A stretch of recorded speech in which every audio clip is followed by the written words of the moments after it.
Estimadas maestras y estimados maestros, les quiero dar la bienvenida a este ciclo de talleres y cursos del cual estaremos hablando hoy en cuanto a la enseñanza de la matemática para el desarrollo de capacidades. Soy Limber Tintaya y de este modo comenzamos. Para hablar de la enseñanza de la matemática y el desarrollo de las capacidades, hoy trataremos estos 4 aspectos. Primero, aspectos importantes con relación a los planes y programas 2023. Segundo, ¿cómo son nuestras clases? Una mirada desde la perspectiva docente. Tercero, el desarrollo del pensamiento lógico-matemático con miras al bicentenario de nuestro Estado plurinacional de Bolivia. Y cuarto, partir de la experiencia. En cuanto al primer aspecto, esos aspectos importantes de los planes y programas 2023 para desarrollar capacidades en el nivel de educación inicial en familia comunitaria, citemos primero la caracterización. Las características principales son que hay niños de 4 y 5 años de edad en etapa no escolarizada y escolarizada. Las características principales son que se deben desarrollar íntegramente el lenguaje cognitivo, el desarrollo psicomotor, el desarrollo socioafectivo y la autonomía. Para el área de matemática lo importante es el desarrollo cognitivo. Es justamente ahí donde debemos pensar en desarrollar esta capacidad del pensamiento lógico-matemático. Si hablamos del campo de saberes y conocimientos, ciencia, tecnología y producción, este desarrolla el pensamiento analítico, la experiencia desde su aplicación en la vida. Y los contenidos son observados como nociones de objeto, medida, espacio, tiempo y número. No lo olvides. Este es el sentido del campo ciencia, tecnología y producción. Las nociones de objeto, medida, espacio, tiempo y número. El perfil de salida con el cual se pretende egresar a un estudiante del nivel de educación inicial al nivel inmediato superior, vale decir primario, es aquel que pretende alcanzar, lograr, desarrollar capacidades, cualidades y potencialidades para el ingreso al nivel de educación primaria comunitaria vocacional. Entonces, segundo aspecto, no olvides que debemos desarrollar capacidades, cualidades y potencialidades en los niños de entre 4 y 5 años de edad. Una vez más, el énfasis del perfil de salida en este nivel de educación inicial en familia comunitaria. Los perfiles están elaborados de diferentes maneras para diferentes campos. El perfil más importante para este nivel en el área de matemática, especialmente para el pensamiento lógico-matemático, es el que dice que debes realizar comparaciones entre elementos del contexto según sus atributos de forma, tamaño, color, profundidad, uso y cantidad en diversas situaciones de la vida diaria para identificar, ordenar, agrupar y representar. Observa este perfil, la forma en la que está redactada este perfil. Realiza. Se utilizan verbos en cada momento que describen capacidades, cualidades y potencialidades que debemos identificar en los estudiantes, desarrollarlos y consolidarlos. Es así que se establecen 5 categorías para este propósito. Para fortalecer el pensamiento lógico-matemático en niños de entre 4 y 5 años de edad, las categorías a considerar son las siguientes. 1. El objeto. 2. La medida. 3. El espacio. 4. Tiempo. Y 5. Número. Para hablar del fortalecimiento del pensamiento lógico-matemático, observemos esta situación que te describo. ¿No te sucedió alguna vez que un estudiante está intentando hacer un dibujo, un trazo en una hoja de papel, y de repente se detiene y no sabe cómo continuar, no sabe qué es lo que sucede después? Entonces, se puede observar en esta situación que al parecer no hay nada matemático, se puede observar que le falta la dimensión espacial. Esta categoría del dominio del espacio todavía no lo ha asimilado. Puede suceder que algún estudiante tropiece con las cosas, una mochila que esté en el piso, una puerta que no esté cerrada, un banco que está en diferente posición. Esos momentos nos indican que estos estudiantes o este estudiante no ha desarrollado ni consolidado la capacidad espacial. Y es por eso que el pensamiento lógico matemático debe cumplir ciertas etapas. Para empezar, debe tener contacto con el material concreto, debe manipular material. También debe manipular este material acompañado del lenguaje, debe explicar procedimientos sin uso del material concreto. Y si te das cuenta hasta acá, estas etapas van evolucionando. Luego continúa elaborando una representación gráfica, sea en un trazo o sea mentalmente. Y para finalizar, debes representar esta a través de signos, utilizar símbolos. ¿Para qué? Para poder consolidar su capacidad de pensamiento lógico-matemático. Y entonces se da el momento en el que está listo para poder resolver problemas. En cuanto al nivel de educación primaria comunitaria vocacional, las características principales de este nivel son que, primero, alberga a niños entre 6 y 12 años de edad. Segundo, el desarrollo del pensamiento lógico-matemático comprende el estudio de la realidad mediante el lenguaje matemático. Abstracción, del lenguaje común al lenguaje matemático. El enfoque del área de matemática para el desarrollo del pensamiento lógico-matemático se concentra en dominios o componentes, y estos son los números y operaciones, las medidas y magnitudes, la forma y el espacio, la estadística, los patrones y secuencia. El perfil de salida de este nivel es el desarrollo de capacidades relacionadas con el sentido del área de matemática.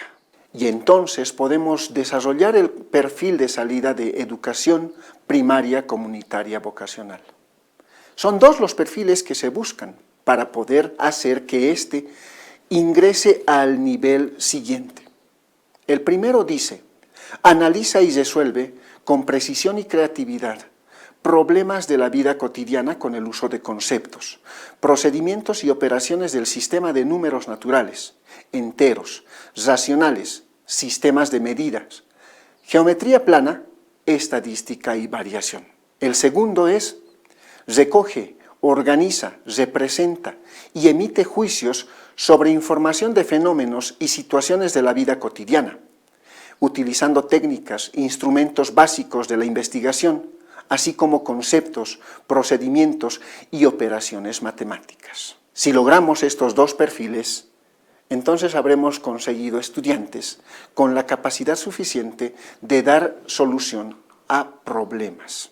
En el anterior nivel habíamos hablado de que para fortalecer el pensamiento lógico-matemático habían categorías. En el nivel primario hay dominios, y son 5. El primero son los números y operaciones, el dominio de números y operaciones. El segundo, la forma y el espacio, el dominio de la forma y el espacio, geometría. El tercero, las medidas y magnitudes. El cuarto, la estadística, el tratamiento de la información. Y el quinto, los patrones y secuencias. Todos estos responden a dos problemas importantes: el pensamiento lógico-matemático a través de la traducción de la realidad y el razonamiento lógico-matemático utilizado para la organización de ideas, juntos para poder resolver problemas. Vamos a pasar al segundo punto. ¿Cómo son nuestras clases? Y partamos de la lectura de nuestra realidad.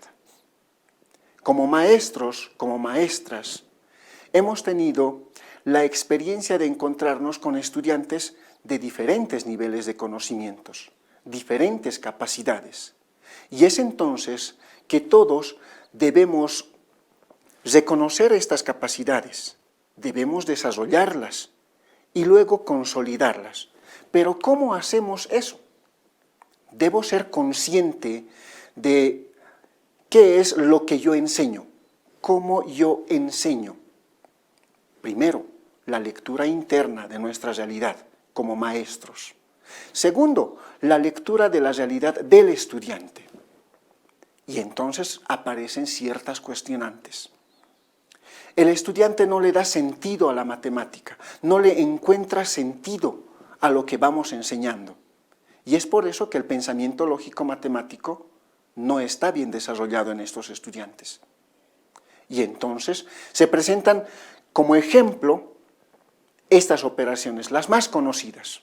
¿Te imaginas elaborar esta suma, esta resta, una multiplicación así, una división de esta forma? Vayamos a la pizarra. Presentémosle al estudiante esta suma. Resolvamos como normalmente lo haríamos en el aula.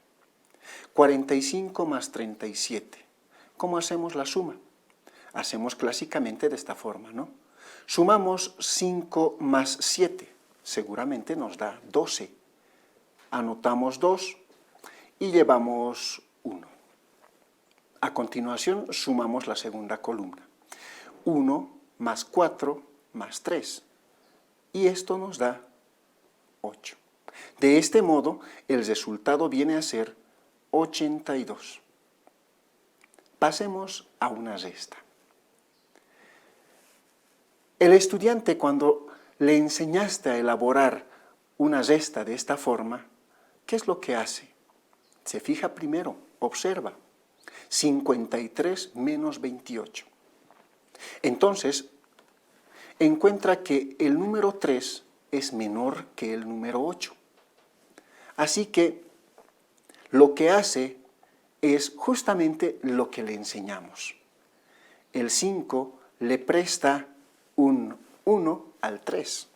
Vamos, le presta un 1 al 3 y entonces queda 4. A continuación, tiene el número 13, 13 menos 8. Y esto es 5. Luego, elabora la suma o la resta en la columna siguiente.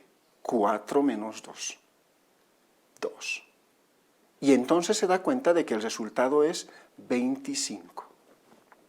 Esta es la forma en la que el estudiante elabora la resta. Vayamos con una siguiente situación. La multiplicación.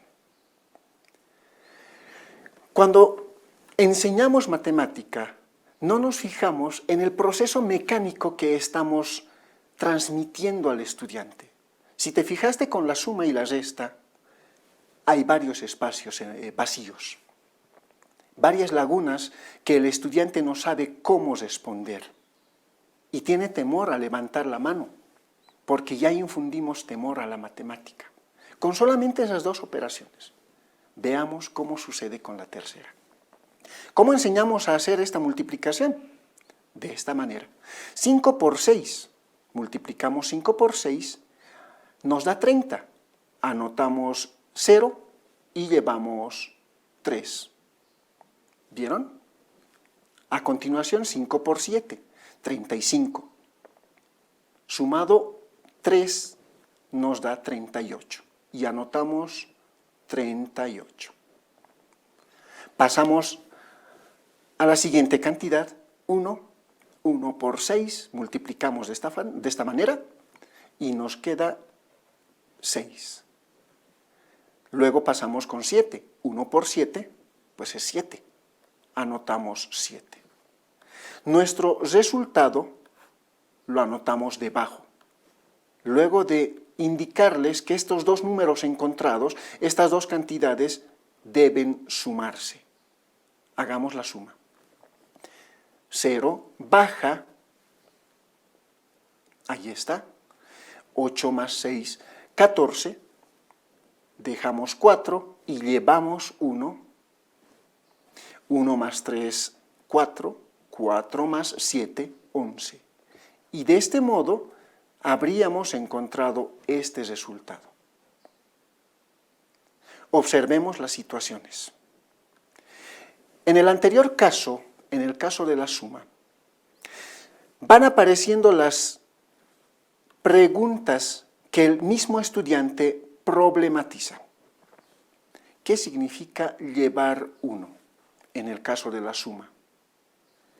En el caso de la resta, ¿qué significa prestar 1? ¿Por qué llevar 1? ¿Por qué prestar 1? Si te das cuenta y haces un poquito de análisis a esta parte, nunca estamos llevando un 1. Tampoco estamos prestando un 1. Entonces, ¿qué es lo correcto que debemos decir? Es que estamos prestando una decena. Estamos llevando una decena. Las operaciones acá se tratan de separar unidades y decenas. Y el ejercicio cambia. Entonces ahora se le pone más sentido a la matemática en cuanto al pensamiento lógico matemático y el estudiante repiensa las cosas, analiza de nuevo esta operación y se pasa al lado mecánico. Esta fue la forma en la que normalmente aprendimos la matemática todos.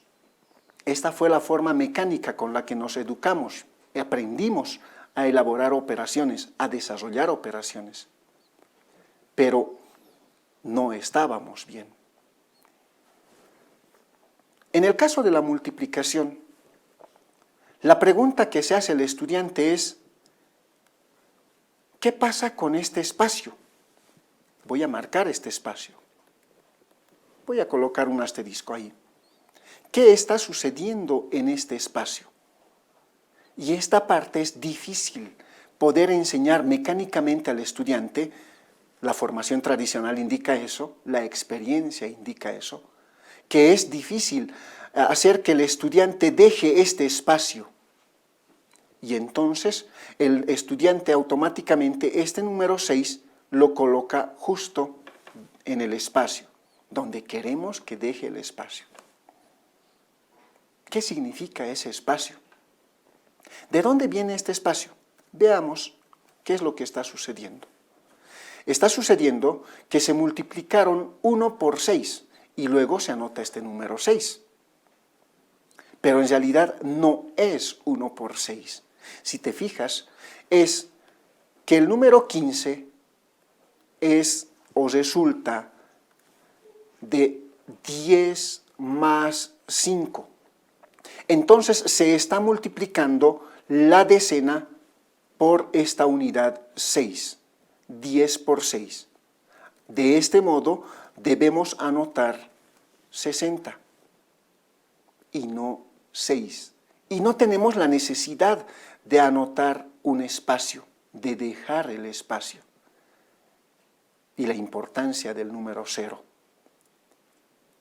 La pregunta que se hace el estudiante cuando desarrolla una división es que el dividendo siempre utiliza como primera cantidad a dividirse la decena.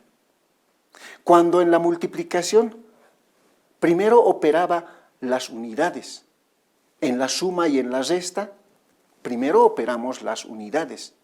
Pero la división es la única operación que parte al revés, que parte por la decena o parte por la centena o la unidad de 1000. Vale decir, el número, el dígito o la cantidad que está a la izquierda, si es que este es el método de enseñanza.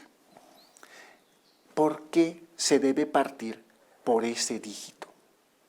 ¿Vieron? Así es que, ¿cómo debo yo enseñar en matemática? Pongamos esta situación concreta. Si quiero operar 45 más 37 con mis estudiantes, el modelo educativo sociocomunitario productivo nos exige contacto con la realidad. Así que yo puedo problematizar esto de la siguiente manera. Imaginemos que estamos preparando un plato de choclo y estoy colocando choclos en una olla. Simulemos que estos palitos son cada uno un choclo. Yo tengo amasos de 10 y tengo 10 palitos. Vamos, 10 choclos, pongo 10 choclos a la olla. Vamos con los siguientes, 20 choclos. Voy colocando 30 choclos, 40 choclos. Ahora, no puedo colocar el 50 porque uno de los sumandos me dice 45, así que voy a colocar unidades. Si nos damos cuenta, yo coloqué 4 decenas y le siguen 5 unidades. Vamos con las 5 unidades. 1, 2, 3, 4 y 5 unidades. Acá tengo 4 decenas y 5 unidades, 45. Continúo con el siguiente sumando, 37, 10, 20, 30 y ahora 7. Vamos con 7 unidades. Busco mis 7 unidades y las coloco. 1, 2, 3, 4, 5, 6 y 7 unidades. Si te das cuenta, podemos desarrollar más capacidades en el estudiante con solamente observar esta situación. Estamos haciendo conteo de 10 en 10. Grupos, conjuntos, 10, 20, 30, 40. Y si le sumamos a eso más grupos de 10, 50, 60, 70, y vamos formando más grupos de 10. Tenemos 70. 2, 4, 6, 8, 10. Entonces estos 10 ya son un grupo más, una decena más. Así que se pasa como otro grupo de decena. Y me quedan 2 unidades. ¿Cuál es el resultado? 10, 20, 30, 40, 50, 60, 70, 80 y 2. 8 decenas con 2 unidades. Observamos en este ejercicio la capacidad de pensamiento lógico, la comparación del material concreto y la simulación de una problemática real. Preparar choclos. Así, de este modo, 45 choclos colocados en una olla y 37 a la misma olla vendrán a ser 82 choclos. Esta es la situación que debemos enseñar a nuestros estudiantes. Pasemos a la resta. ¿Y cómo haría con la resta? Tengo acá unos palitos que representan cada uno a 10 unidades. Tengo por un lado 10, 20, 30, 40, 50, 60, 70, 80 unidades. Pero la resta actual me dice 53. A 53 unidades, 5 decenas y 3 unidades, quítale 28. Así que voy a seleccionar acá 50 unidades y voy a colocar 1, 2 y 3 unidades. A esto le debo quitar 28 unidades. ¿Y cómo hago? Primero debo explicar al estudiante que una decena está conformada por unidades de 1 o incluso de 2. Vamos formando esto. Fíjate el ejemplo. Acá tengo 2 unidades. Voy colocando de a 2. Esta, la roja, son 2 unidades. Y voy colocando otras 2. Y voy colocando otras 2 más. Y otras 2.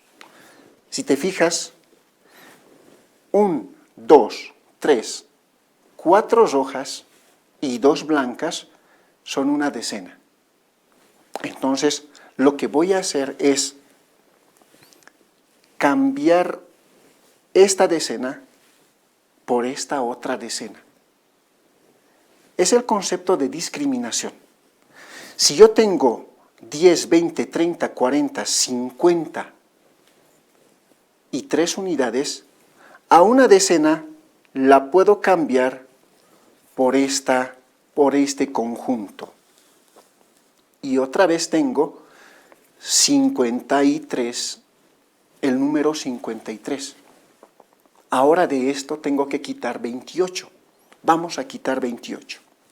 10, 20. Ahora vamos a quitar el 8.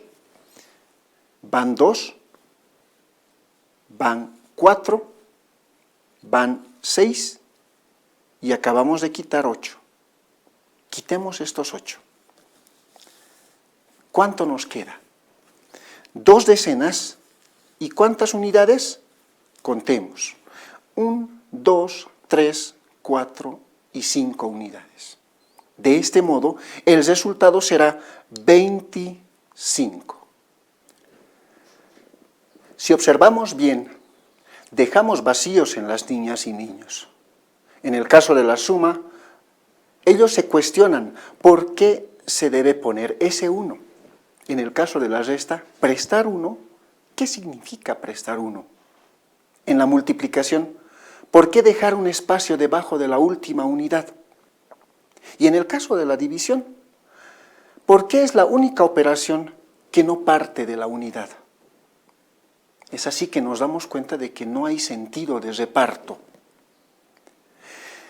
Debemos enseñar primero la memorización y no siempre el razonamiento lógico.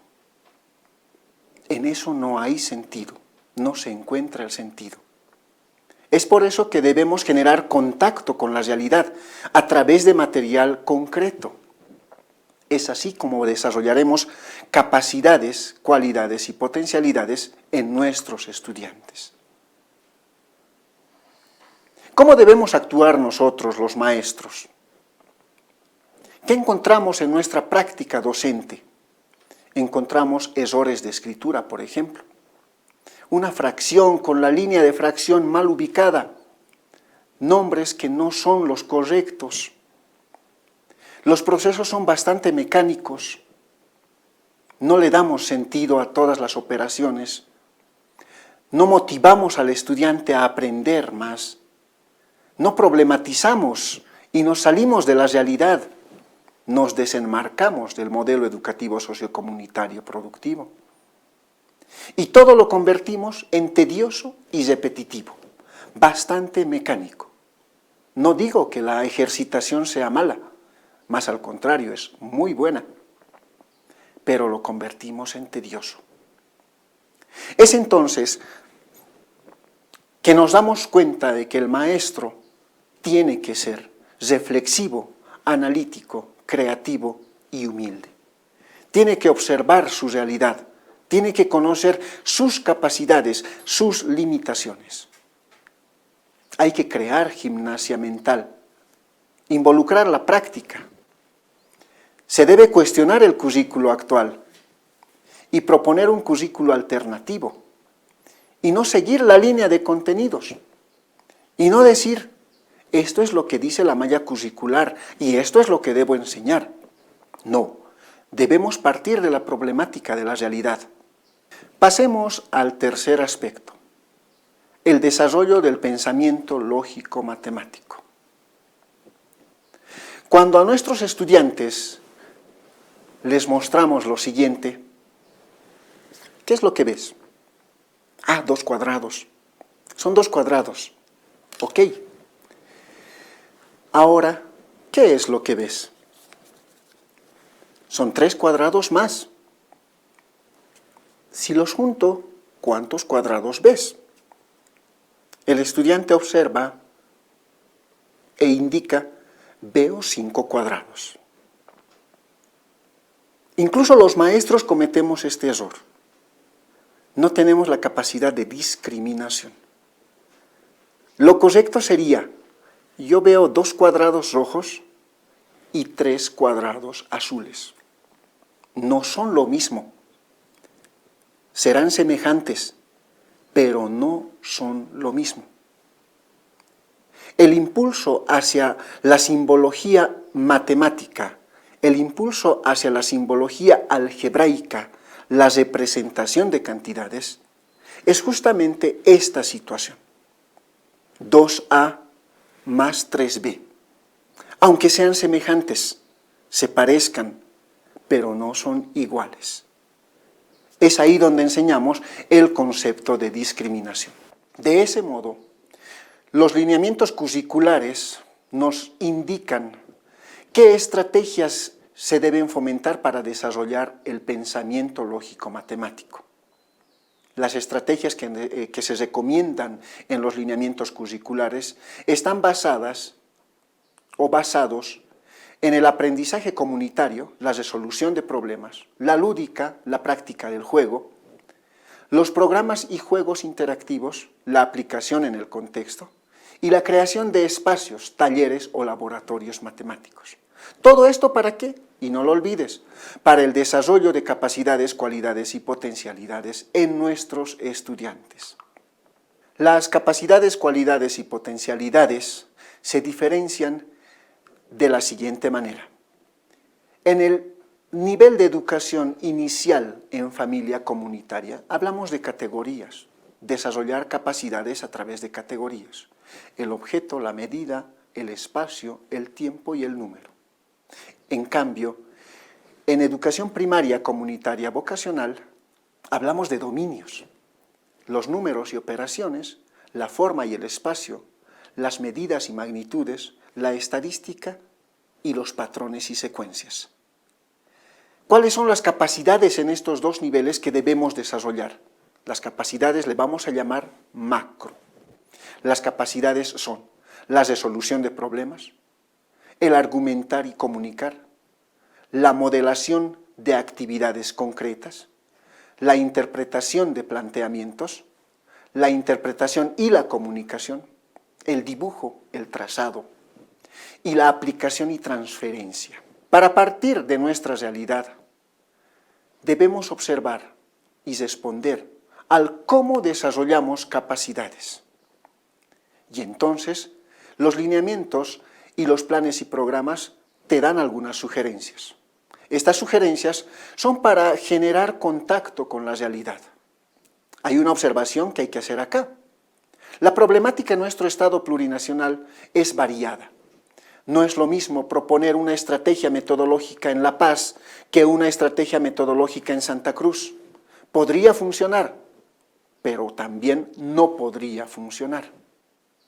Entonces, estas estrategias están basadas en la creación de talleres y laboratorios y, por ejemplo, se citan los talleres, el taller de detectives. ¿Para qué? Para la resolución de problemas del contexto. Una segunda estrategia recomendada es el desarrollo de las matemáticas con ayuda de las tecnologías de la información y la comunicación.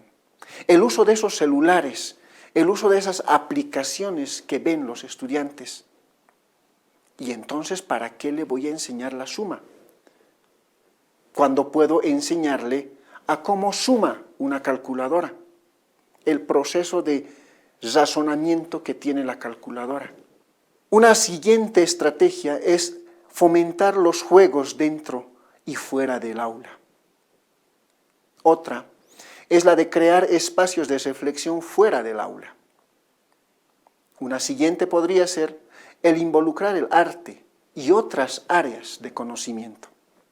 También se puede simular la realidad, como el transporte público, el mercado y las operaciones financieras, que son importantes a desarrollar en estudiantes desde el nivel inicial. De este modo, habríamos concluido con esta presentación. No olviden que debemos siempre planificar de la mejor manera todas nuestras estrategias metodológicas para llevarlas al aula. Muchas gracias por su atención.